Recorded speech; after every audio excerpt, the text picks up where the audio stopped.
Whistle, which is Canadian-Irish co-production horror film written by Owen Edgerton, directed by Corin Hardy, who started out as a special effects monster maker, used to make monsters in his bike shed, made Super 8 films with school friends, went on to make features like The Hallow and The Nun, which you remember I didn't. A listener wrote in and said, I can't believe you didn't call it The Nungery. Anyway, so Whistle is kind of like a, middle-of-the-road post-Talk to Me teen horror romp with Daphne Keane, Sophie Elise, Sky, a whole bunch of people, and Nick Frost.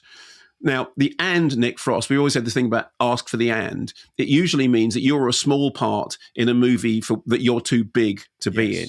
So, and Nick Frost is in this briefly at the beginning. So it starts with a scene in which there's a high school basketball player. He scores the winning, what do they score? Is it a net? What do you call it? The winning basket, I suppose. But he's then pursued into the showers by a ghostly apparition, which causes him to spontaneously combust. Oh. As someone later says, yeah, it never quite added up. He was in the shower, but he burned to death. And you go, yeah, right. Fast forward a few weeks. New girl Chris arrives at school amid stories of drug dependency and the terrible deaths of a member of her family for which she's responsible. She is assigned the locker of the spontaneous combustion in the shower basketball player, and she finds in it a jar which has got an Aztec Death Whistle, which of course you're very familiar with, which is promptly confiscated by and Nick Frost. Wasn't that one of the bands you were with? It was. I was in Aztec Death Whistle just before I was. Yeah, because you were in so many bands. It does sound like one of yours. Yeah, Roddy Frame played with us very briefly, but only briefly. Anyway, so and Nick Frost blows the whistle with terrible consequences. Next thing, the whistle is in the hands of a group of school friends at a pool party, all of whom hear its piercing sound and then find themselves haunted by the spectres of their own future deaths. Here's a clip from the trailer. The day you are born, so is your death. If you hear the whistle scream, dying is not a choice. Hello?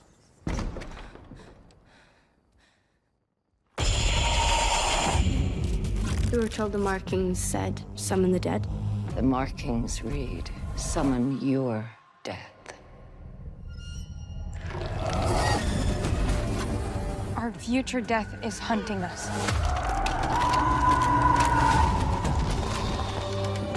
We need to find a way to stop him. Death is unstoppable. To be honest, if you blow something called the Aztec Death Whistle, you deserve everything coming your way, really. Yeah. And also, I love the thing about something never added up about the fact that he caught fire in a shower.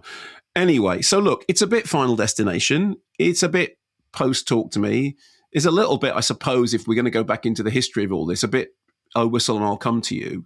And then it's got, all the tropes of every post-Scream high school fright fest, albeit with an added LGBTQ twist. Actually, I have to say something that is becoming increasingly prevalent in the horror genre is how much horror is now wearing on its sleeve. The fact that it's always been, kind of very open about that, because, we had reviewed a documentary a few years ago about the fact that, I think the documentary was called Queer for Fear. It was something like that.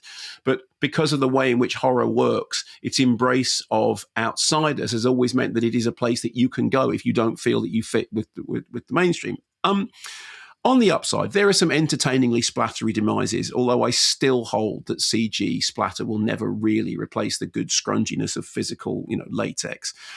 Back in the day, back in the days of Evil Dead, this kind of thing would have been, it would have been on the Director of Public Prosecution's list. But obviously, time has moved on, and now this is absolutely middle of the road. What certificate is it? I think it is 15 for strong horror, injury detail, language, violence, and drug misuse. So, very kind of middle of the road stuff.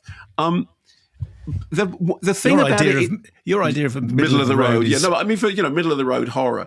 The thing is, the central conceit of being prematurely confronted by how you would have died in the future had you not blown or heard blown the Aztec Death Whistle doesn't quite have the immediacy, doesn't quite have the kind of, oh yeah, I get that hook of, for example, Talk to Me, which you just hold the hand for a bit and you commune with the spirits. And it definitely doesn't have any of the subtextual stuff, which made a film like Talk to Me interesting, because that was really a film about addiction. This is all surface. It relies on some very basic jump scares. It's old school shocks with new tech. But it was fun while it lasted. And at 100 minutes, it didn't outstay its welcome. And, we're at Valentine's Day, aren't we? Which is obviously why Wuthering Heights is out now. But anyone feeling a bit Halloween-y rather than a bit Valentine-y, it does exactly what it says on the tin. You won't remember it 10 minutes after you've left, but whilst you're watching it, it's fine.